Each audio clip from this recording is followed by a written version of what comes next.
नमस्कार मेरे प्यारे विद्यार्थियों, मैं योगेश महरिया महरिया क्लासेस के यूट्यूब चैनल पर आप सभी का तहे दिल से हार्दिक अभिनंदन करता हूं। यदि आप भी हमारे यूट्यूब चैनल पर नए हैं तो आप सभी से निवेदन है आप हमारे यूट्यूब चैनल को सब्सक्राइब करें और साथ में बेल आइकन को ऑल पे प्रेस करें, जिससे हमारे द्वारा जो भी वीडियो, जो भी अध्ययन सामग्री, जो भी कक्षाएँ अपलोड की जा रही हैं उन सभी के नोटिफिकेशन की जानकारी आपको तुरंत प्रभाव से मिल सके। ठीक है, साथ में आपको हमारे द्वारा जो भी अध्ययन सामग्री पढ़ाई जा रही है, जो कंटेंट आपको पसंद आता है तो आप वीडियो को लाइक कीजिए और साथ में कमेंट अवश्य कीजिएगा। चलिए टू द पॉइंट हम बात करेंगे, किसी बात को हम लंबा नहीं खींचेंगे, सीधे हम मुद्दे की बात करते हैं। देखो, आज हम बात करने वाले हैं महिला व बालकों से संबंधित अपराध एवं कानूनी प्रावधानों के बारे में। ठीक है, आज हम सिलेबस का जो है डिस्कशन करेंगे। सिलेबस से भी सवाल बनेंगे। आपको पहली बार आज मालूम पड़ेगा कि सिलेबस से भी किस प्रकार से सवाल बनते हैं और बनने के संभावनाएं सबसे अधिक हैं। तो चलिए, इन सभी की जानकारी के लिए आप बने रहिए मेरे साथ और मैं आपको एक एक पॉइंट, एक एक कंसेप्ट क्लियर कराते हुए आगे बढ़ेंगे। चलिए, सबसे पहले हम हमारे एग्जाम डेट के बारे में बात कर लेते हैं, क्योंकि वो इससे रिलेटेड है और थोड़ा उसको समझना जरूरी है। हमारे एग्जाम की जो डेट है वो 6, 7, 8 आया है, यानी कि हमारा एग्जाम कितने दिन होगा? हमारा एग्जाम होगा 3 दिन। आगे हम बात करें, जब एग्जाम होगा वो 3 दिन होगा, कितनी पारियों में होगा? 2 पारियों में, यानी कि टोटल पारियां कितनी होगी? 6। अब मैं आपको यहां बात करूं, महिला और बाल अपराध से संबंधित सवाल एक पारी में कितने आने हैं? 10। तो इंटू कितना करेंगे? 10। टोटल कितना हो जाएगा? 60। यानी कि आपके टोटल एग्जाम में सवाल कितने बनने हैं? 60 सवाल आपके एग्जाम में महिला और बाल अपराध से बनने वाले हैं। यानी कि आपकी सिर्फ एक पारी में 10 ही आएंगे, लेकिन किस पारी में आपका नंबर आएगा ये अभी तय नहीं हुआ है। इसका अर्थ ये हो गया कि जब इस पैटर्न से 60 सवाल बनेंगे तो यहां से तय है मेरे विद्यार्थियों, मेरे साथियों, मैं आपको यहां से क्लियर कर दूं कि आपके जो सवाल आएंगे वो कुछ इस पैटर्न से आएंगे कि 4 सवाल तो बिल्कुल बेसिक होंगे, 4 सवाल जो मिडिल होंगे और 2 सवाल एडवांस होंगे। यानी कि टोटल 10 सवाल आपको इस सिलेबस में मिलेंगे। 4 सवाल कैसे होंगे? बिल्कुल बेसिक, जिसने एक बार पढ़ रखा वो आसानी से उत्तर दे सकता है। और ये 4 सवाल होंगे मिडिल, यानी कि हम बात करें मध्यस्थ रूप से जो भी इसमें कंटेंट होगा, जो मध्यम वर्ग के सवाल होंगे वे सभी आएंगे। और 2 सवाल आएंगे बिल्कुल एडवांस। एडवांस का मतलब है बिल्कुल गहनता से, अंदर से ये सवाल आएंगे जिसका उत्तर देने में वही व्यक्ति सक्षम होगा जिसने पूरी कक्षाएं ली हैं और जिसने एक एक चीज को बड़ी बारीकी से पढ़ा है। मैं आपको क्लियर कर दूं, मैं आपको किसी भ्रम में नहीं रखने वाला हूं। यानी कि यहां पर हमारी कक्षाएं लेने के बाद में जिस व्यक्ति ने बिल्कुल बेसिक आराम से पूरा पढ़ा है वो 8+ सवाल सही कर सकता है। मिनिमम 8 सवाल, इससे कम नहीं होंगे। मैं आपको बताता हूं, 10 में से 10 की मैं गारंटी नहीं दूंगा, लेकिन 10 में से 10 वह बच्चा एकदम सही कर सकता है जो एक एक चीज को बिल्कुल कंसेप्ट वाइज पूरा पढ़ेगा। ठीक है, तो यहां पर आपको 2 चीजें क्लियर हो गई है कि हम इस पोर्शन में से कितने सवाल सही करने वाले हैं? 8+, मिनिमम 8 हैं, 8 से ज़्यादा कितने भी हो सकते हैं। हो सकता है 10 में से 10 भी आपके सवाल हो जाएं, लेकिन मैं आपको यहां पर क्लियर कर दूं कि 2 सवाल एग्जाम में हमेशा आपको यहां पर ऐसे मिलने वाले हैं जिनका उत्तर या तो कंसेप्ट बेस होगा, टू द पॉइंट नहीं होकर, या कुछ सवाल ऐसा बिल्कुल टेढ़ा बनाया जाएगा या करंट अफेयर से रिलेटेड होगा। तो इसलिए मैं आपको कह रहा हूं कि हम कितने सवाल सही करने वाले हैं? 8+। 2 सवाल भी हम सही करेंगे, इसमें नो डाउट, लेकिन उसके लिए आपको मेहनत थोड़ी ज़्यादा करनी पड़ेगी। चलिए, अब हमारा यहाँ से जो सवाल बनते हैं ये कंसेप्ट आपका उम्मीद करता हूँ क्लियर हो गया होगा। तो चलिए अब हम आगे बात करते हैं इन कानूनी प्रावधानों के बारे में। ठीक है, चलिए देखिए, महिलाओं व बालकों से संबंधित अपराध एवं कानूनी प्रावधान। सबसे पहली चीज यहां पे हमें याद रखना है, मैंने इसे 2 पोर्शन में डिवाइड कर दिया। पहले कौन से कानून हैं? महिलाओं से संबंधित कानून पढ़ेंगे, अपराध पढ़ेंगे, जो भी चीजें हैं दोनों इसमें हैं। दूसरा इधर क्या है? बालकों से संबंधित अपराध एवं कानूनी प्रावधान इधर हैं। यानी कि मैंने इसे 2 पोर्शन में डिवाइड कर दिया और दोनों को हम अलग अलग रूप से पढ़ने वाले हैं, जिससे हमें एक एक चीज कंसेप्ट वाइज लंबे समय तक याद रहे। चलिए आगे हम बात करें, एग्जाम के दृष्टिकोण से हमने इसे 2 भागों में बांट दिया। अब सबसे पहली चीज आपका सिलेबस है। मैं आपको बता दूं मेरे साथियों, ये आपका सिलेबस है, ये वही सिलेबस है जो राजस्थान पुलिस की वेबसाइट पर उपलब्ध है और उसी सिलेबस में ये सारी चीज़ें वर्णित की गई हैं जिनको मैंने निकाला है अलग से आपके सामने बिल्कुल लिखा है। यानी कि हम और चीज़ें सारी पढ़ते हैं और पढ़ेंगे, लेकिन आपका मेन सिलेबस क्या है इसके बारे में आपको जानकारी होना जरूरी है। आवश्यक है कि हमारा सिलेबस क्या है, हम पढ़ क्या रहे हैं। एक तो हम वो विषय वस्तु पढ़ रहे हैं जो हमारे सिलेबस में ही नहीं है, और ऐसी स्थिति में सिर्फ 60 दिनों में हमारे एग्जाम की तैयारी करने में हमें काफ़ी मुश्किलों का सामना करना पड़ सकता है।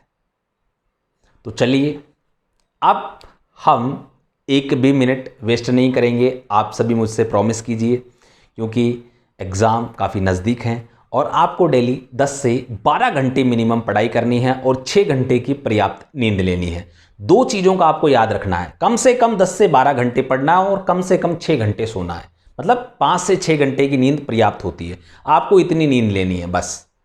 बाकी आप दिन में जो आपकी मर्जी पड़े वो कर सकते हैं, कोई दिक्कत नहीं। इसके बाद में आपका सिलेक्शन श्योर है। चलिए देखो, सबसे पहले महिलाओं से संबंधित यदि हम अपराधों की बात करते हैं तो वहां हमारे यहां पर इसमें बताया गया है सिलेबस में लज्जा भंग। तो देखिए मैं आपको यहां पर बता दूं मेरे मित्रों, लज्जा भंग का संबंध भारतीय दंड संहिता की कौन सी धारा से है, तो मैं यहां आपको बता दूं भारतीय दंड संहिता की धारा 354 से लज्जा भंग का संबंध है। मैं आपको यहां बताने वाला हूं कि आपके इसी सिलेबस से कम 1 या 2 सवाल आपकी बेसिक इसी सिलेबस से बनने वाले हैं प्रत्येक पारी में। मेरी बात को बड़े ध्यान से सुनिएगा, और मैं जब भी बोलता हूं बहुत सटीक और सही बात बोलता हूं। देखिएगा, यहां से इसी सिलेबस में से कम 1 या 2 सवाल आपके यहां से बनने वाले हैं। वो किस प्रकार से बनेंगे आप देखते रहिए। लज्जा भंग कौन सी धारा में? धारा 354 में। यदि हम बात करें अपहरण, तो अपहरण का संबंध जो है धारा 362 से है। इसके बाद में हम कहें बलात्कार, तो देखो बलात्कार में हम मुख्य रूप से 2 धाराएं हैं। एक तो धारा 375 है जिसमें इसकी परिभाषा है, बलात्कार के बारे में क्या है किस प्रकार से, और धारा 376 जिसमें बलात्कार के लिए दंड का प्रावधान किया गया है। ठीक है, अब आपके सामने ये 2 धाराएं क्लियर हो गई हैं। इसके बाद में देखो, अब इससे संबंधित जो संसद द्वारा कानून बनाए गए हैं वे अधिनियम हैं। देखो, संविधान में किसी भी विषय वस्तु का इस प्रकार से उल्लेख नहीं है। वहां पर जब संविधान की कुछ तथ्य हम पढ़ेंगे तो वहां पर सिर्फ बताया गया है कि राज्य ऐसा कर सकता है, नहीं कर सकता, ऐसा करना चाहिए, ये होगा वो होगा। लेकिन एक कानून संसद बनाने को अधिकृत किया गया था और संसद ने इस शक्ति का प्रयोग करते हुए आपके सामने जो इतने सारे अधिनियम हैं ये भारतीय संसद द्वारा बनाए गए हैं। इनको कानून बनाया गया है, कानून के रूप में इनको अधिकृत किया गया है। तो चलिए सबसे पहले हम बात करें अनैतिक व्यापार निवारण अधिनियम, जो हम बात करें 1956 में बनाया गया। इसके बाद में हम बात करें दहेज प्रतिषेध निषेध अधिनियम 1961 में बनाया गया। आपके सिलेबस में दोनों चीजें हैं। आगे स्त्री अशिष्ट रूप प्रतिषेध अधिनियम हम बात करें 1986 में ये कानून बनाया गया। सती रोकथाम अधिनियम ये आपका 1987 में बनाया गया। पूर्व गर्भाधान और प्रसव पूर्व निदान तकनीक अधिनियम, जिसको आप PCPNDT एक्ट भी कहते हैं, ये 1994 में बनाया गया। इसके बाद में घरेलू हिंसा से महिलाओं का संरक्षण अधिनियम, जो हम बात करें घरेलू हिंसा से महिलाओं संरक्षण अधिनियम 2005 में बनाया गया। आगे हम बात करें महिलाओं का कार्यस्थल पर लैंगिक उत्पीड़न अधिनियम 2012 में बनाया, 2013 में, माफ कीजिएगा, महिलाओं का कार्यस्थल पर लैंगिक उत्पीड़न अधिनियम 2013 में बनाया गया। अब मैं आपको यहां से बता दूं मेरे प्रिय मित्रों, सबसे इंपॉर्टेंट बात, सवाल कैसे बनने वाला है और क्या बनने वाला है। सिलेबस से सवाल यही पूछेगा, लज्जा भंग का संबंध भारतीय दंड संहिता की किस धारा से है? धारा 354। अगला सवाल, अपहरण का संबंध भारतीय दंड संहिता की किस धारा से है? धारा 362। बलात्कार की परिभाषा किस धारा में दी गई है? 375 में। बलात्कार के लिए दंड का प्रावधान अनुच्छेद 376, सॉरी धारा 376 में। आगे हम बात करें, भारतीय संसद द्वारा अनैतिक व्यापार निवारण अधिनियम कब पारित किया गया? 1956 में, या कब बनाया गया? ठीक है, या इस तरीके से भी सवाल को पूछा जा सकता है कि महिलाओं से संबंधित अनैतिक व्यापार निवारण अधिनियम कब बनाया गया? ठीक है। अगला, दहेज प्रतिषेध अधिनियम 1961 कब बनाया गया? तो दहेज प्रतिषेध अधिनियम कब बनाया गया? 1961 में। ठीक है, इसी प्रकार आपके सामने सारे सवाल हैं। स्त्री अशिष्ट रूप प्रतिषेध अधिनियम 1986, सती रोकथाम अधिनियम कब बनाया गया? 1983। यानी कि जब अधिनियम ये पारित हुए, जब ये बनाए गए, यानी कि यहीं से ये सवाल बनते हैं। या फिर आपका ये सवाल यहां से बन सकता है, आपके सामने 4 अधिनियम होंगे और इधर 4 साल दे देगा और कह देगा सुमेलित करो। कंसेप्ट आपको उम्मीद करता हूं समझ में आ रहा होगा, जो भी मैं बात आप तक पहुंचाने का प्रयास कर रहा हूं, एक एक चीज, यानी कि हमारा एक सवाल यहां से क्लियर होने वाला है। एक ही पहली कक्षा में एक सवाल क्लियर है। मैं आपको टू द कंसेप्ट जैसा सवाल एग्जाम में आता उसी प्रकार से पढ़ाऊंगा। हमें दुनिया से कोई लेना देना नहीं, कौन कैसे पढ़ा रहा है, कैसे पढ़ रहे हैं, कैसे कर रहे हैं। हमें हमारे सवाल सही करने हैं और हमें उसी दृष्टिकोण से पढ़ना है। सवाल किस प्रकार से आएगा, उत्तर किस प्रकार से देना है, हमें पढ़ना किस प्रकार से, ये इंपॉर्टेंट है। चलिए, यहां तक अब हमने क्लियर कर लिया। इसी प्रकार अब हम आगे बात करते हैं। इधर देखो, कन्या भ्रूण हत्या, शिशु हत्या, ये दोनों ही आपको यहां पर मिल जाएगा। जो पीसीपी इंडिया एक्ट हम पढ़ेंगे, ठीक है, और इसी में आपको हमें ये सारी चीजें देखने को मिल जाएगी। अगला, बच्चों का अपहरण, बाल वेश्यावृत्ति, ये भी आपको इन एक्ट्स में मिल जाएगा। चाइल्ड रेप पॉस्को में मिल जाएगा आपको। ठीक है, यौन शोषण से बच्चों की सुरक्षा अधिनियम, चाइल्ड रेप, इसमें इसको परिभाषित किया है, इसको हम समझेंगे। बंधुआ मजदूरी उन्मूलन अधिनियम, देखो ये कब बनाया गया? ये बनाया गया 1976। आप कहेंगे सर इसका क्या काम? देखो, बालक एवं किशोर श्रम प्रतिषेध एवं विनियम अधिनियम कब बनाया गया? 1986। यानी कि बाल श्रम निषेध अधिनियम कब बनाया गया? 1986 में। अब मैं आपको यहां से बता दूं, देखो बाल श्रम निषेध अधिनियम में जो भी मुकदमा दर्ज होता है, जो भी कुछ कार्रवाई होती है, तो उसमें बंधुआ मजदूरी उन्मूलन अधिनियम के तहत जो धाराएं हैं उनको काम में लिया जाता है, उनको प्रयोग में लिया जाता है। इसलिए इस एक्ट को यहां पर पढ़ना आवश्यक है। और प्रत्येक एक्ट, प्रत्येक विषय वस्तु जो मैं आपके सामने बोर्ड पर लिखी हुई है, वो मैंने आपको पहले भी कहा है, राजस्थान सरकार, जो राजस्थान पुलिस की जो आधिकारिक वेबसाइट है, उस पर जो पीडीएफ उपलब्ध है, उसमें जो अध्ययन सामग्री, जो कंटेंट बताया गया है, हम बात करें तो उसमें ये सारे अधिनियमों के बारे में बताया गया है। हालांकि उसमें सीधा टू द पॉइंट ज़्यादा चीज़ें नहीं लिखी हुई, उन्होंने सिर्फ शॉर्ट रूप में उन्होंने इन चीज़ों को लिखा है। लेकिन एग्जाम में जब सवाल आएगा तो थोड़ा डिफरेंट एंगल से सवाल बनने की प्रबल संभावनाएं हैं। तो उन्हीं को ध्यान में रखे हुए एक एक चीज़ को बिल्कुल खोल के कंसेप्ट के साथ आपके सामने हम हाजिर हैं। चलिए, अब बाल विवाह निषेध अधिनियम की हम बात करें तो ये आपका है 2006 में। कब है? 2006 में। यौन शोषण एवं बच्चों से सुरक्षा का अधिनियम, ये 2012, जिसको आप पॉस्को एक्ट भी कहते हैं। किशोर न्याय बालकों की देखरेख एवं संरक्षण अधिनियम कब है? 2015 में है। अब मैं आपको बता दूं मेरे प्रिय मित्रों, आप जब ये सारे एक्ट आप पढ़ेंगे, हमारे सिलेबस में हैं, और यहीं से, जैसा मैं कह रहा हूं बार बार, एक सवाल कंफर्म है। तो आपके सामने ये एक्ट हैं, इनको सुमेलित करने वाला सवाल आ सकता है, या सीधा टू द पॉइंट पूछ सकता है। किशोर न्याय एवं बालकों का देखरेख संरक्षण अधिनियम कब पारित किया गया, कब बनाया गया? 2015 में। तो इस प्रकार के जो सवाल आपके सामने बनते हैं वे सभी क्लियर है। उम्मीद करता हूं पहली कक्षा में आपके सभी सवाल क्लियर हो चुके होंगे। अच्छा, अब सवाल ये उत्पन्न होता है कि सर पढ़ना किस प्रकार से है, यही आएगा या इसके अतिरिक्त भी कुछ आएगा?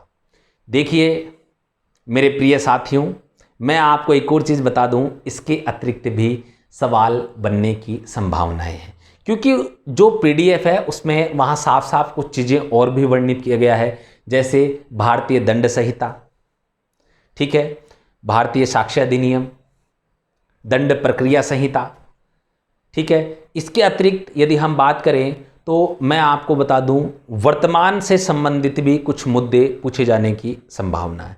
तो उन सभी को भी मैं बोर्ड पर लिखाऊंगा। लेकिन उससे पहले हमारा, यदि हम बात करें मुख्य, जिसमें से आपके 8 सवाल आने वाले हैं, वो ये है, यानी कि मुख्य सिलेबस जिसको हमें केंद्र में रखकर पढ़ाई करनी है वो यही है।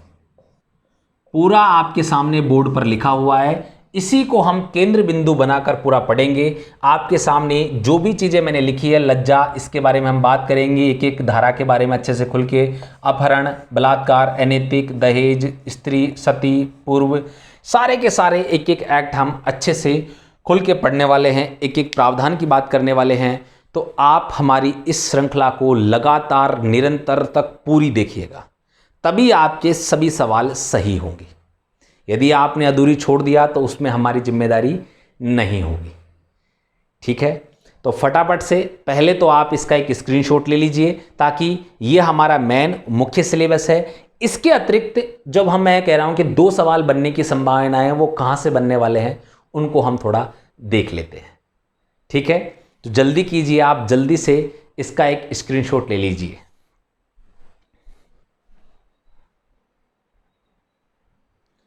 उम्मीद करता हूं आपने स्क्रीनशॉट ले लिया होगा, क्योंकि हमारे पास समय काफ़ी कम है। तो अगर नहीं लिया है तो आप इसे पॉज करके ले सकते हैं।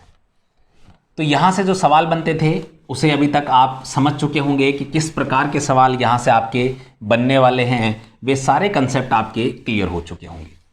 अब यदि हम बात करें इसके अतिरिक्त, जो मैंने बताया कि 2 सवाल डेप्थ में आ सकते हैं या इससे इतर आ सकते हैं, इस सिलेबस से अलग आ सकते हैं। वो 2 सवाल कहाँ से आएंगे, किस प्रकार से हमसे पूछे जाएंगे, उन सभी के बारे में हम अभी बात करने वाले हैं। जैसा मैंने आपको सबसे पहले 3 बातें मैं बता चुका हूं। पहला, भारतीय दंड संहिता।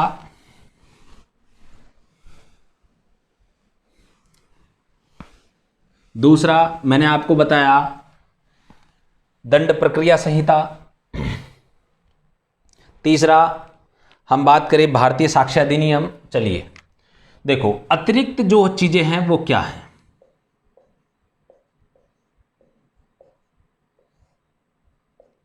सबसे पहले नंबर 1,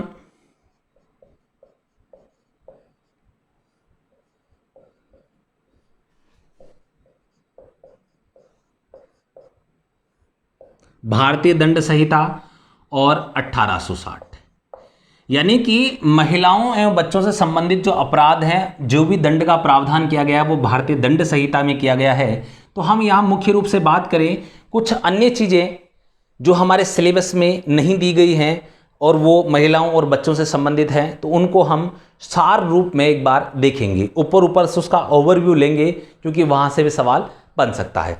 इसके बाद में हम बात करें, इस भारतीय दंड संहिता का संशोधन किया गया है, तो वो संशोधन भी हमारे लिए इम्पोर्टेंट है, क्योंकि आपके सिलेबस में वहाँ पर उसमें उस पीडीएफ में इस चीज़ को बताया गया है। आगे हम बात करें तो दंड प्रक्रिया संहिता नंबर 2।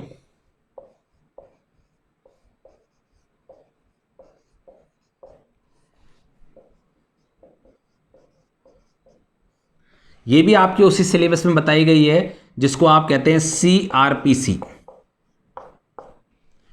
1973 में ये बनी थी। इसके बाद में हम बात करें तीसरा, भारतीय साक्ष्य अधिनियम।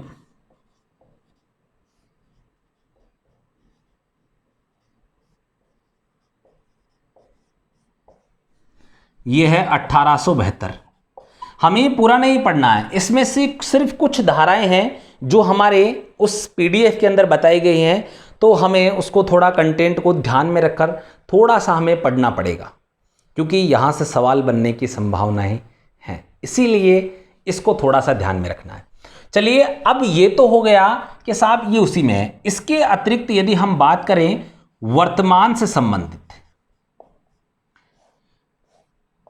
देखो वर्तमान से संबंधित, वर्तमान में महिलाओं एवं बालकों के अपराध से संबंधित कुछ चीजें हैं। एक तो सबसे बड़ी चीज है, पहली चीज है संवैधानिक प्रावधान, इसी में आएगा, वो भी अतिरिक्त में जो है संवैधानिक प्रावधान, क्योंकि इन्हीं प्रावधानों के आधार पर जितने भी हमारे एक्ट हैं, जो चीजें हैं, उनका निर्माण किया गया है। आगे हम बात करें तो नवीन निर्मित या संशोधित कानून।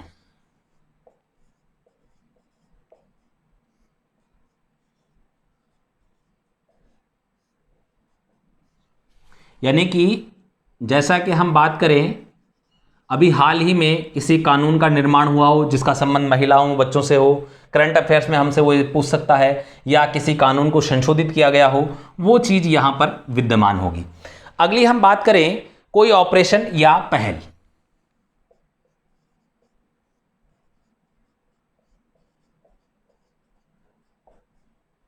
कोई ऑपरेशन व पहल, कुछ भी हो सकता है दोनों में से। ऑपरेशन व पहल का मतलब देखिए, जैसे अभी हमारा भारत सरकार ने एक ऑपरेशन चला रखा है कि विदेश में जितने भी लोग हैं उन सभी को भारत लाने के लिए एक मिशन चला रखा है। इसी प्रकार से जो भी व्यक्ति हो सकता है, गुमशुदा बच्चे हों, उनको ढूंढने के लिए कोई ऑपरेशन चला रखा हो, कोई पहल कर रखी हो हमारी स्टेट गवर्नमेंट की पुलिस ने, तो उसके बारे में हमसे पूछ सकता है कि निम्न में से निम्न ऑपरेशन का संबंध किससे है। समझ रहे हैं आप? इस प्रकार के सवाल आपके बन सकते हैं। आगे हम बात करें तो आप थोड़ा सा यहां पर और ध्यान ये रखिएगा कि महिलाओं और बच्चों से संबंधित कोई मोबाइल ऐप,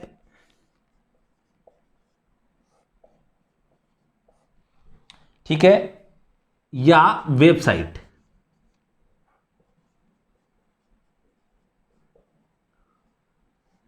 जो इनकी सुरक्षा को ध्यान में रखकर बनाई गई हो, ठीक है, इनके लिए कि तुरंत प्रभाव से आप ये मोबाइल ऐप सरकार के द्वारा लॉन्च किया गया कि इस पर आप तुरंत प्रभाव से ऑनलाइन एफआईआर दर्ज करवाते हैं, किसी प्रकार की किसी घरेलू हिंसा के लिए कोई नई एप्लीकेशन लॉन्च की है। तो ये जो टेक्नोलॉजी से संबंधित चीज़ें हैं उनकी बात हम यहाँ पर कर रहे हैं, यहाँ से भी सवाल बनने की संभावनाएं हैं। चलिए इसके बाद में आगे हम बात करें जागरूकता अभियान या कैंपेन।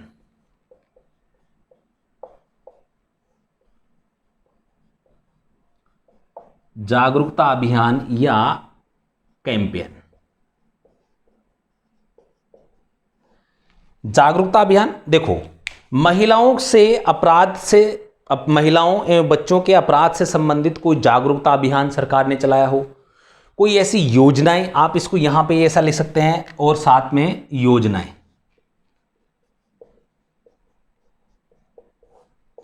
जैसा कि योजनाओं के रूप में मैं आपको बताऊं, यदि कोई व्यक्ति लिंग जो चयन है, निर्धारण जो होता है, उसकी अगर जांच करता है कि जो गर्भ में बच्चा है या बच्ची है, तो इस प्रकार से उसके लिए एक यहाँ पर मुखबिर योजना या उसको हम कहते हैं डिकॉय योजना राजस्थान सरकार ने चला रखी है, जिसमें 2.5 लाख रुपए की राशि का प्रावधान है।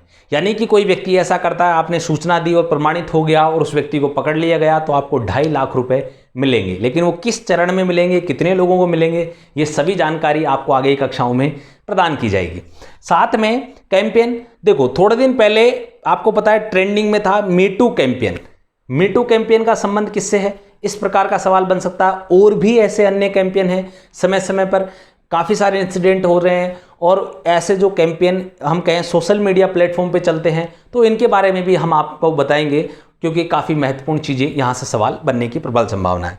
साथ में जागरूकता अभियान। जागरूकता अभियान जैसे मैंने बताया, समय समय पर सरकार के द्वारा कोई ऐसा दिन घोषित किया गया, कोई ऐसी जागरूकता हम कहें रैली आयोजित की गई, किसी प्रकार का सरकार के द्वारा बहुत बड़े स्तर पर कोई जागरूकता अभियान चलाया गया कि महिलाओं को आत्मरक्षा प्रशिक्षण देने के लिए कोई एक अलग अभियान चलाया गया, काफ़ी लंबे समय तक, किसी अवधि तक चला।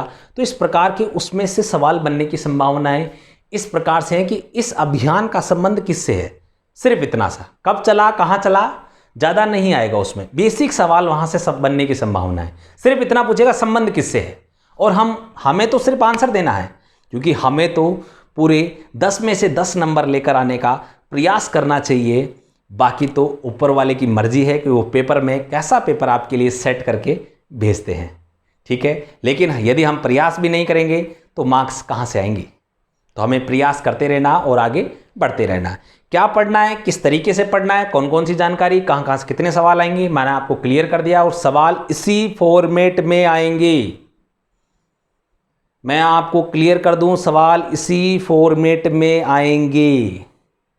कौन क्या कहता है ध्यान नहीं देना है, हमें सिर्फ हमारी पढ़ाई, हमारे अध्ययन सामग्री पर ध्यान देना है, ठीक है।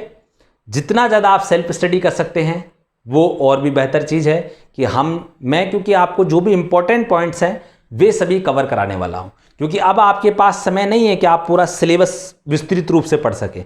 अब तो सिर्फ हमें वही पढ़ना है जो हमारे एग्जाम के दृष्टिकोण से महत्वपूर्ण है और जहां से ज़्यादा सवाल कवर होते हैं।